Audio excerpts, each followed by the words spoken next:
Hi everyone, and welcome to the Publishing Performance Show. Today I'm joined by Evan Gow, who's the founder of StoryOrigin.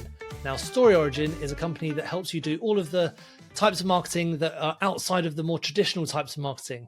So we're looking at things like how you can grow your reader list by doing things like email swaps, by creating an amazing newsletter, by getting more reviews for your book, by reviewing the competition or building an author website. StoryOrigin is an amazing company. It does so many things, and it does all of the things that you need to be doing in the background of your business. So definitely check out StoryOrigin after the show. But in this episode, we're going to be going through how you can do those reader swaps, how you can build your newsletter list, and how you can get more fans by doing different types of marketing outside of things like advertising and direct sales. So it's a super interesting episode, and let me know what you think at the end. Hi everyone, and welcome to the Publishing Performance Show. I'm here with Evan Gow, who's the founder and indie developer of StoryOrigin. So thank you very much for joining me, Evan. Thanks for having me on. So why don't you tell us a bit about your backgrounds and what led you to create StoryOrigin in the first place? Yeah, so I used to write short stories back in high school and got interested in tech and entrepreneurship in college and worked for a few years, and then I wanted to get back into writing and then build tools for writers at the same time. So I went and I talked to a bunch of authors, and I heard, I use this service for building my mailing list, another service for finding reviewers, another service for creating universal book links, some combination of Facebook groups and Google Forms to arrange newsletter swaps, a different service for building my website, a different service, some combination of email and Google Docs for beta copies and all this stuff. And I was like, okay, I see the problem here. Like, you've got 8 different services, 5 different spreadsheets. You're doing all this context switching between all these things and having to remember, like, okay, I want to do this today, so I need to go log into that. And then I'm going, and later okay, I'm going to build one thing that does it all. So StoryOrigin has a ton of tools for authors to do all those things we were talking about. So whether it's, building your mailing list, finding reviewers, building your website, working with beta readers, building, all of these different things that you need, all that infrastructure you need as an author, StoryOrigin is there with you every step of the way. Yeah, amazing. I mean, I've heard so many good things about StoryOrigin and how it can help. So yeah, it's really exciting to have you on. Now, the thing I wanted to talk to you mostly about today was newsletters, because I speak to a lot of people and a lot of authors, especially fiction authors, and they basically just use their newsletter as a bit of a way of just chatting to their audience. And it is, there's nothing wrong with doing that, but sometimes I think it's a bit of a missed opportunity. So I thought we could maybe talk about having a more important newsletter during today's show. So what do you think the main benefits of having a newsletter are for authors? Yeah, I mean, a newsletter is fantastic because it is the only real way that you can have a direct point of contact with your audience. If you look across the sort of landscape of ways that authors can, draw in readers and all that stuff, you look at advertising platforms or you look at social media, all that stuff, it's not really, you're not building a personal relationship with your audience in the same way that a newsletter allows you to do. So when you send out that email, when you send out your newsletter, your audience is going to be a lot more likely to be open to responding and actually having a personal connection with you as an author. And those people that are on your mailing list are a lot more likely to become your champions. So they might be willing to join your review team, get an early copy of your next release and be ready to leave that review on day one. Or they might become beta readers for you, or they might be willing to join your review or your street team where they're just willing to release, post about your book's new release and all that stuff. And so really help you out as an author. And then the other thing is with that newsletter, you are in control of your own mailing list, right? So no one really controls email. It's this sort of decentralized system. And so if for whatever reason, your email service provider, if they, go out of business, you just take your email list that you've got and you can go over to a different email service provider, right? It's not like these other platforms as well, where like Facebook or Twitter or whatever can just ban your account and then, you are up the creek without a paddle, you own that sort of direct connection with your audience. And so that is extremely valuable to authors. Yeah, I think a newsletter is one of the most important marketing things that any author can do. And from speaking to people on this podcast so much, it just seems to be like, create your newsletter as soon as possible. There's no, the best time to start is right now. You're missing Yeah, out on loads of absolutely. opportunities. And I think along with advertising, which can get you quite quick and direct results, newsletter is slightly more of a long game, but it's the way you can, as you say, build that relationship with customers and really get connection with them, I think. Yeah, absolutely. I mean, advertising platforms, social media, all that stuff can play a role, certainly. And so they can be valuable in their own right, but that mailing list is really the only way that you have to have that direct connection with your readers. Yeah, definitely. Now, one of the main things that is difficult for authors to get is getting those people to be on their mailing list in the first place.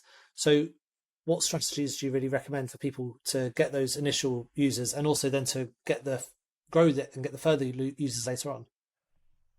Right, yeah, exactly. The the first question you kind of have to ask yourself is like, okay, so I started, I created a MailChimp account, or I created a MailerLite account, or whatever email service provider you want to use. I've created a list on it. Why would people want to join my mailing list, right? Yeah, Is exactly. the first question you have to answer. And so there, what I recommend is, you are an author and you are looking for readers to join your mailing list. Give them something that they want. Give them something to read for free when they sign up to your mailing list. And so for fiction authors, I generally recommend using a 10 to 20,000 word prequel short story to your book or your series. A prequel short story is just a great way to hook people into reading up the follow-up book or series. And so it just blends really seamlessly with doing that, upselling them into buying into the next book in the series. But it does not have to be a prequel short story. So usually I like to say these are recommendations, not roadblocks, right? Because like you said, starting an email list early is so important, and spending 6 months, because that's how long it's going to take you to write a prequel short story and get it edited and then find a book cover and do all that stuff.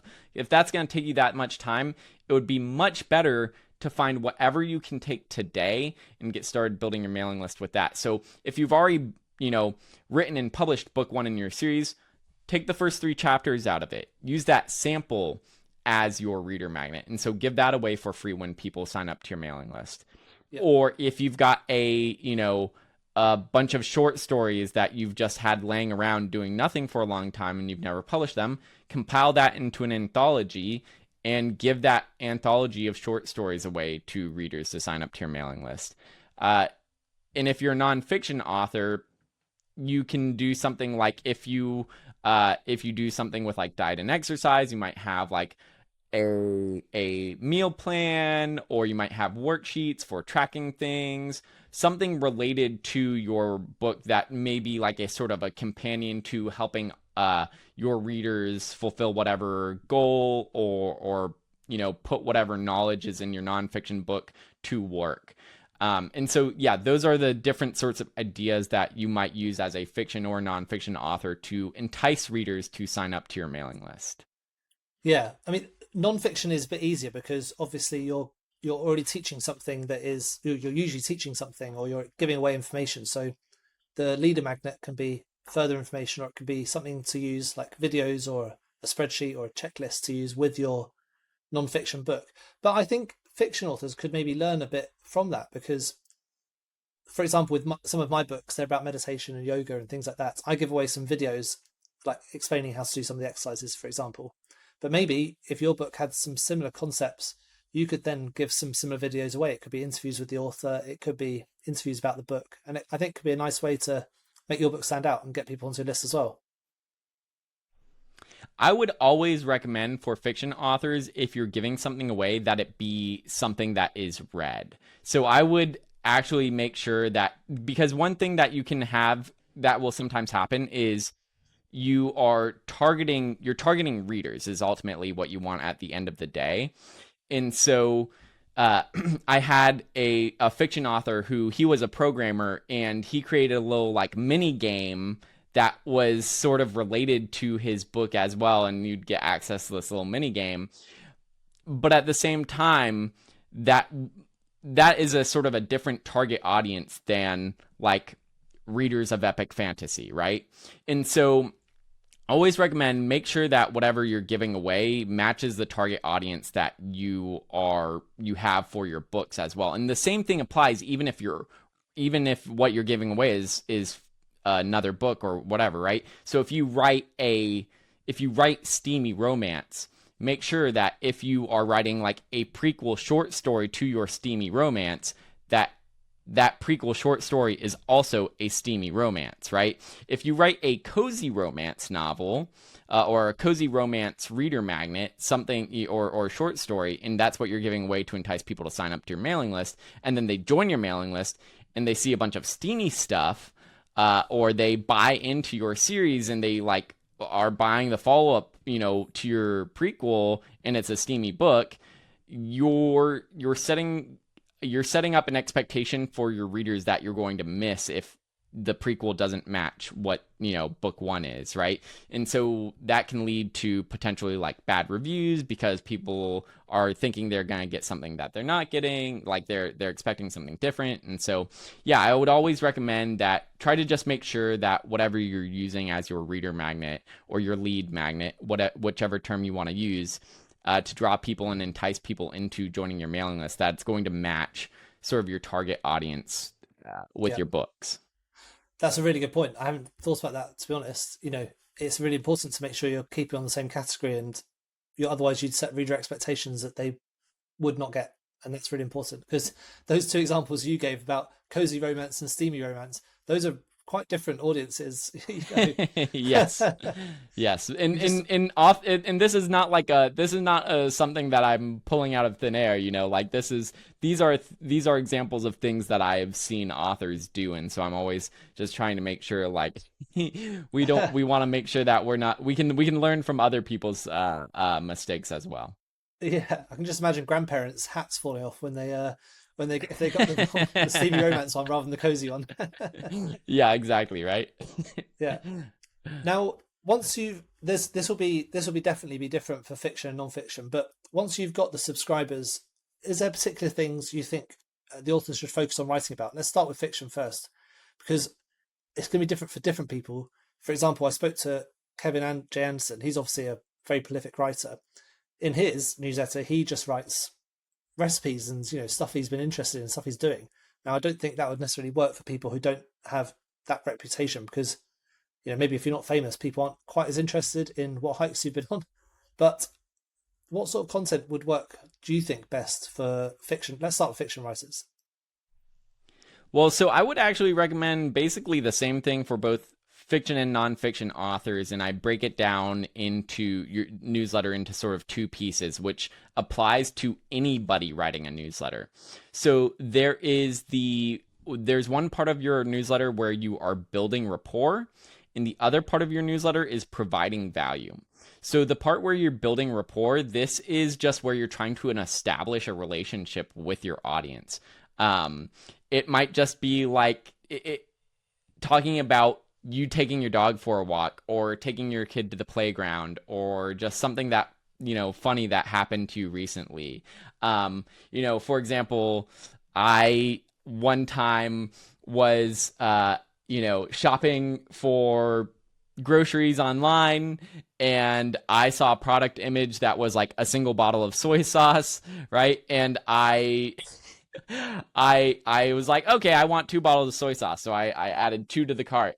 And then what arrived was 12 bottles of soy sauce, because I didn't realize in the product description, it said, this is a pack of 6, even though the product image was a single. So it's like, so in my newsletter, I put, me standing there holding up 12 bottles of soy sauce and just telling this story, and put that in my newsletter. And that was like, I got several responses back from people like, I've done the exact same thing.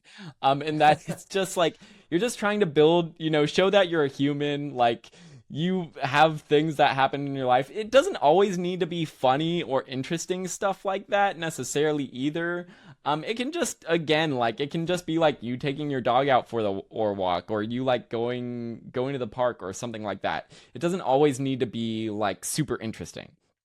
So it's just sharing a little bit about your life, and so that's how you're building a relationship with your audience. And so the second part is providing value to your audience, giving them a reason to keep opening and clicking on your emails. Because if all I ever did was send out pictures of me and my dog or whatever, and if that's all I sent out every single week or every single month or what, people would stop subscribing to my newsletter, because they're like, this is a very cute dog, Evan, but I'm looking for like advice about how to, make more money as an author or whatever, right? Yeah. And so the providing value when you are an author is providing value to your readers. Usually I would recommend giving them other books that they might want to check out or read, right? So if you are an author of romance or sci-fi or fantasy or thriller, mystery, etc., give them other books that they might want to check out that they might be interested in. And so that's the second section of your newsletter, is other things that readers might enjoy, your audience might enjoy reading. These don't have to be books that you have personally read. I would not think about this section of your newsletter as a list of recommendations. I would think about it more like the also bought section on Amazon. So, when you're scrolling down the product page on Amazon, you'll see, readers that bought this also bought this. That's not Amazon saying, Jeff Bezos read this book and he is recommending these other books. He's read all these books and he's telling you these are the ones you're going to like, right? No, it's just Amazon saying like, hey, here's some other things that you might find interesting. We don't really know that, but here are things to check out. And so I recommend you having that second part of your newsletter be very similar to that. Just like, here's some other things that you might want to check out that you might be interested in. Because even if you really do love a book and you recommend it to everybody that you know, and you say, this is the best book I've ever read, there's still going to be people who are going to be like, yeah, I did not like that book. That was awful. And so I don't even worry too much about like, trying to recommend things to the audience, more just like, here are other things that might be interesting to you. And that's the thing that readers are always looking for, because you as an author, even if you're an insanely prolific author and you're writing, a book every 2 months or something like that, readers can read 50, 100, 200 books in a single year, some readers, right? So readers can just be substantial. They can consume content much faster than you can write it as an author. And so for those newsletters, I recommend sending out a newsletter at least once a month. I've found that authors generally have actually higher open rates, higher click rates, etc., if they're sending out twice a month. So, regardless, though, you are not going to be having a new book to release every 2 weeks or every 4 weeks, most likely. And so for those newsletters where you don't have a new release to talk about, you can have other books that you share and say, hey, these are other things that you might want to check out.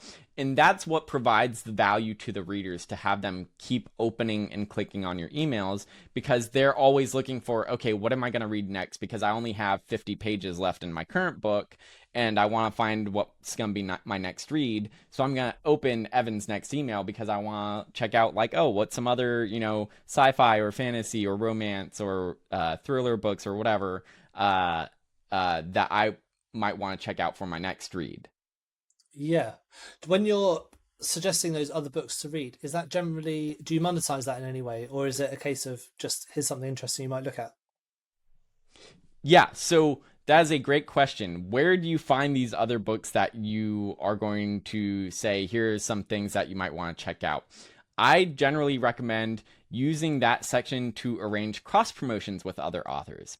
Yeah. So I would say to another author who writes in my genre, hey, I'll agree to promote one of your books in one of my next newsletters if you agree to promote one of my books in one of your next newsletters.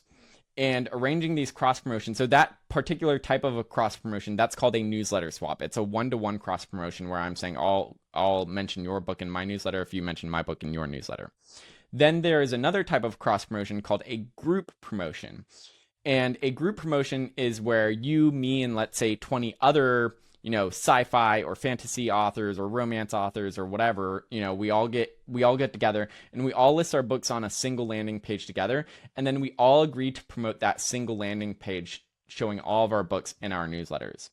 And so we can all help each other out. That is another great type of cross promotion. And so when you have that section in your newsletter where you're saying, here's some other books to check out, those would be books that you've agreed to promote as a part of a newsletter swap or a group promotion that you've arranged with other authors. And StoryOrigin has a list of other authors, what dates they're sending out their newsletters, and there's lists of group promos for dates that those are running, and you can request newsletter swaps with other authors or request to join these group promos. And so that is where you would then find all those books and group promotions to stick in your newsletter. And that, again, gives your readers a reason to keep opening and clicking on your emails. Yeah.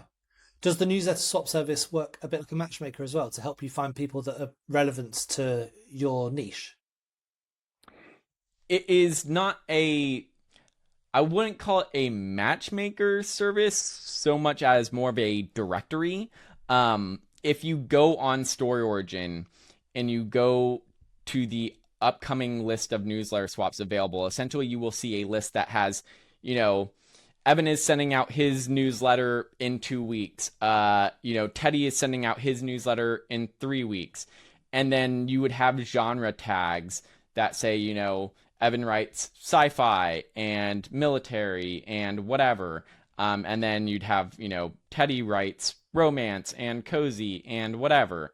And so you can then filter down those lists of dates using tags on StoryOrigin to find exactly what you're looking for, other authors that are in your particular genre. And then you would just go to the date that they're sending out a newsletter and request a swap with them and say, hey, I'll promote my book. I'll promote your book in my newsletter on this date. You promote my book in your newsletter in 3 weeks from now or whatever. It's a very simple process. It takes all of about 30 seconds. It's just a form that you select from the drop downs and hit submit. It's like 3 fields. That's amazing. Are there any ways of Yeah. making money from your newsletter as well? Like obviously not just from selling your own books, but maybe through affiliate marketing or sponsorships or anything like that. Have you noticed that authors have started using any of those tactics in their newsletters? Yeah, so you can certainly monetize your newsletter through other means. For nonfiction authors, where you build up an audience that is in that nonfiction realm, a lot of times you can make money from affiliates or from like sort of sponsorships and stuff like that. That's not something that you would. That's a little bit more of a complicated process because that's more about like building relationships and all that stuff. If you want to join an affiliate program like Amazon, you can also monetize, books via Amazon's affiliate tags that you just add to links. But I will say, Amazon's terms of service in their affiliate program do not allow you to add an affiliate tag within an email, because they do not allow any of what they call offline sort of affiliate traffic. So what you would do then is you would set up a page where, like the various retailers are listed. And so when a reader clicks on that link, it takes them to your website or wherever you set up this page. And then from that page is where you would then link to Amazon or whatever retailer, and then you would append your affiliate tag coming from that page. Now, this is actually incredibly simple to do on StoryOrigin using the universal book links feature. So the universal book links feature on StoryOrigin is exactly that. It's essentially a book cover and then the list of retailers for where that book is available for sale. So Amazon, Google Play, Barnes & Noble, Apple, etc. And then you can add your affiliate tag to your Amazon link. And so when a reader clicks to go to the various retailers where it goes to that universal book link page, and if they then click Amazon, it would then take them to Amazon and automatically apply your affiliate tag. And so you can do the same thing when you're arranging newsletter swaps with other authors. If you're sending traffic to another author's universal book link on StoryOrigin via newsletter swap, you can apply your own affiliate tag. So when you're making those recommendations in your newsletter and you're driving traffic to those other authors' universal book links on StoryOrigin, you can have it so that if those readers like click on Amazon, your affiliate tag would be applied. That's incredible. Now, when you're setting up those newsletters, do you have any tips for people for finding the right sort of partner to work with? Do you think it's just find other authors in your niche, or have you got a way of like finding the right newsletters that would work for you? It's generally mostly just find other people that are in your genre. A lot of authors at the beginning, they sort of feel like, well, how can I do this? I have 0 people on my mailing list. Evan, we're talking about growing a mailing list, right? I have 0 people on my mailing list. How many people do I need on a mailing list before I can do a newsletter swap with another author or join a group promotion? And you can start with 0. So, I mean, you need to be planning to be sending out newsletters, but it's fine if your newsletter is only going to go to one person, right? Like you should at least have one person on your mailing list, which is your own email address, right? So you should have one. And you can go ahead and get started requesting newsletter swaps or joining group promos, even if you've only got, again, like one person on your mailing list, and that being yourself.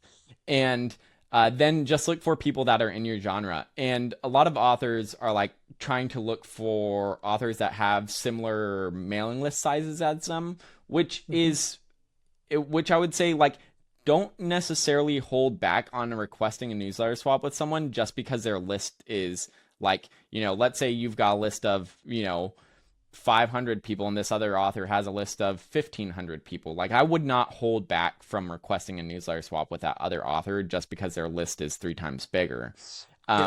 Because a lot of authors, going back to what we were talking about earlier, where there are 2 parts of your newsletter, one where you're building a relationship, the second where you're providing value to your readers. Those authors that have, 2,000, 3,000, 4,000, 5,000 people on their mailing list, at the end of the day, the way they provide value to their readers is by promoting other books that their readers might be interested in. They do the exact same thing where they're like, I need a reason for my readers to open and click on my emails, and so I need other books that I can share with my readers. And so even if they've got 5,000 people on their mailing list, generally they'll be happy to promote other books from other authors that their audience might like, because that gets their readers to keep opening and clicking on their emails, even if they're not really getting anything else out of that cross promotion, right? So even if they're not really getting any traffic from you because your mailing list is really tiny or something, they will still be willing to accept a newsletter swap with you if they think that your book is going to be something that gets their readers excited, because that, again, like, just provides value to their audience. So I wouldn't ever, not every author has like that has the exact same thought processes around all this stuff. So I can't ever guarantee, like, if you request a newsletter swap with someone on StoryOrigin, they're always going to accept 100%. Yeah. Like, that's not how it works, right? Everyone is in control of their own newsletters. They're in their own driver's seat when it comes to what newsletter swaps or group promos they want to join or accept or request, etc.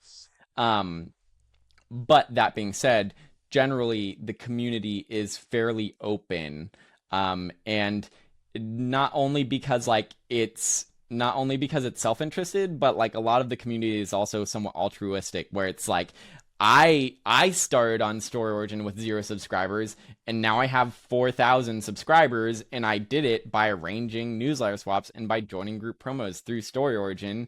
And it would be hypocritical of me to sort of have climbed this ladder and then to pulled it up after me.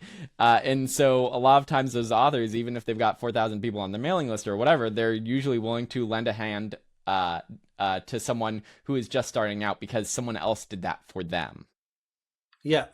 And as you mentioned before, a lot of it is about relationships you make and building up those potentials for getting reviewer crews in, like advanced reviewer teams in future and things like that. So yeah, as long as you're sort of creating that partnership where you've got the same goals and the same match in mind, then maybe it could be a good thing to go for someone who's smaller but still very targeted to your target audience. Yeah, absolutely. Yeah. I mean, it's if I'm a fantasy author with a list of 3,000 people or something, and I find a romance author with a list of 3,000 people, even though they've got the same list size as me, that doesn't necessarily make sense to do a newsletter swap because their audience is just not going to be interested in my book, right? Yeah. And so, yeah, I would recommend, sort of the main filter is just like, do they write books similar to you? Are they going to have an audience that is going to like what you write, and your audience is going to like what they write, etc. Yeah, but it's a lot easier to arrange newsletter swaps and to target the right audiences than it is to run like Facebook ads, and you have all this like this dashboard with this like, here's all these different ways that we're like targeting things, and here's our like bidding strategy and all this stuff. Like, this is why newsletter swaps and group promos and just cross promotion in general has taken off so much in the author community. Is like, yeah, it's free, right? Like, when you and I agree to promote each other's books, we're not paying, no one's paying anyone, right? Like, we're not paying each other. It's easy, right? All I have to do is like take the link to your book and drop it into my newsletter, and then it's targeted, right? I know that if you're another sci-fi or fantasy author or whatever, then, and we write in the same genre, then I know your audience is going to like what I write. And so if I request a newsletter swap with you, and like, I know it's going to go to the right set of readers. And so that can be, that targeting can be quite challenging sometimes on advertising platforms where you think like, oh, these people would like what I write because they're interested in these things. And it's like, oh no, these ads are getting very expensive because like very few of these people are actually interested in what I write. And so, yeah, it's, newsletter swaps and cross promotion in general is really taken off in the author community. Yeah. On StoryOrigin, do you know what the average size of the newsletters are on there? I could not give you, this is not something, I mean, I could, if I went into like my database and like did some queries and stuff, I could give you like some averages. So no, I don't know off the top of my head, but it's all over the place. I mean, there are people with, mailing lists of like 0 people or, 1 person when they're just getting started. And then there are people with mailing lists of like 12,000 people on StoryOrigin. So right. It really, it's across the spectrum. So it's like ideal for beginners and also for people who have got like quite big lists who can like really get out there. Yeah. Yeah, absolutely. I mean, you can be at any stage, from debut author to bestseller. StoryOrigin sort of can grow with you up that path.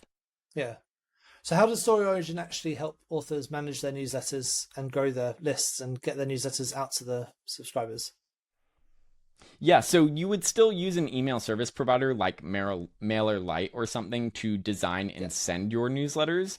And then StoryOrigin you would use for creating the landing pages for your reader magnet or lead magnet or your cookie, whatever you want to call it, that free download that you're giving away when someone signs up to your mailing list. So you can set up that landing page for that free book or free short story on StoryOrigin. And then you can arrange cross promos, newsletter swaps, and group promos to drive traffic to that landing page you've built on StoryOrigin. And so that is how you would grow your mailing list with StoryOrigin, is set up that reader magnet and then arrange cross promotions for it. And Right. I Okay. know we're talking about newsletter growth part in particular, and so we're talking mostly about creating landing pages for reader magnets, but you can Mhm. also create landing pages like I mentioned earlier. You can create universal book links. That's where you are driving traffic to the retailers where your book is available for sale. You can create landing pages for your ebook review copies where you're trying to get more reviewers. You can set up landing pages for audiobook promo codes where readers can request a promo code and with the expectation they'd leave a review of that audiobook. And so uh, if you're an author and you're just starting out, I would say the first thing you need to focus on is building that mailing list. But as your list grows over time, you can branch into, okay, well, now I want to get more reviews of my book, so I'm going to set up a review copy on storage, and I'm going to arrange cross promotions to drive traffic to that my review copy landing page, etc. So Yeah. your there's no you can basically have any goal with your cross promotions on StoryOrigin. So when you're arranging newsletter swaps or joining group promos, those cross promotions can be either to grow your mailing list, to build your review team, or to increase your sales. And so it's not only about necessarily building your mailing list, but if you are just getting started, that is where I would focus, is just on the building the mailing list part for a decent chunk of time. Yeah. And if people are just starting out, do you recommend one of the particular email providers in particular, or do you think any of them can work? I think I generally recommend MailerLite. It's got a Yeah. decently sized free tier, which is good for a lot of authors that are just starting out. So that's I what I use would MailerLite. Yeah. that's what I would say I would start with. There's lots of email service providers out there though. And StoryOrigin also integrates with 9 different email service providers. So when someone comes to your Reader Magnet landing page and requests that free ebook of your short story or whatever you're giving out when someone signs up to your mailing list, StoryOrigin will then take that contact info and automatically send it directly to your email service provider, whether that's MailerLite or MailChimp or ActiveCampaign or ConvertKit or whatever. And so their name and email address will automatically be added to your mailing list. But if you're using an email service provider that StoryOrigin doesn't integrate with, you can always download a CSV of the signups that you've gotten to your Reader Magnet on StoryOrigin, and then just upload those every once in a while. Upload that CSV to your email service provider. So yeah, you can use any email service provider in conjunction with StoryOrigin. It's just you don't have to use that integration piece with it. Great. I mean, there's been some really good tips there. I think, the newsletter is the best place to make that connection with the authors. And I think StoryOrigin really helps you to start growing it and to, build the newsletters that are going to be really excellent. So I really like the stuff that it does. Have you got any advice for people who are literally just starting out? Like, how could they get the most out of StoryOrigin from the day one? Yeah, so I would recommend, if you're looking for where to get started, just go to your StoryOrigin dashboard. There will be 3 text boxes on the home page of your dashboard. One will say build your mailing list, the other will say find reviewers, and the third one will say increase sales. Just hit that build your mailing list one, and you will get a checklist that says go here, do this, go here, do this, go here, do this. And as you do those things, you'll get little check marks that say you've done them, right? That's like the fastest way to get set up. And then if you go to the tutorials tab on StoryOrigin, let's say you forget everything that I talked about today. That's totally fine. Just go to StoryOriginApp.com, hit the tutorials tab in the top of the nav bar, and you'll find there's in-depth guides and case studies from other authors and video tutorials. There's a whole bunch of resources there that will help you. Like if you're like, oh, what did Evan say? Like I should write for like my Reader Magnet thing. Oh, go to the 0 to 1,000, mailing lists, like in-depth guide, and you'll get advice there of like, go here, do this. I recommend writing like a prequel. Here's why, etc. Yeah, it's literally step by step. Does it tell you exactly what to Yeah, do? It's perfect. yeah. Well, thanks so much. So if people want to get in touch, that's just storyorigin.com to StoryOriginApp.com. storyoriginapp.com. Great. And I'll just do that question again. So if people want to get in touch, just go to storyoriginapp storyorigin.com, and they can then see all the details for how to sign up and get all the things they need. Yep, and if they just scroll to the bottom of the homepage on StoryOriginApp.com, you will, at the end of just the homepage, you'll just see my face, my name, my email address. My inbox is always open to authors.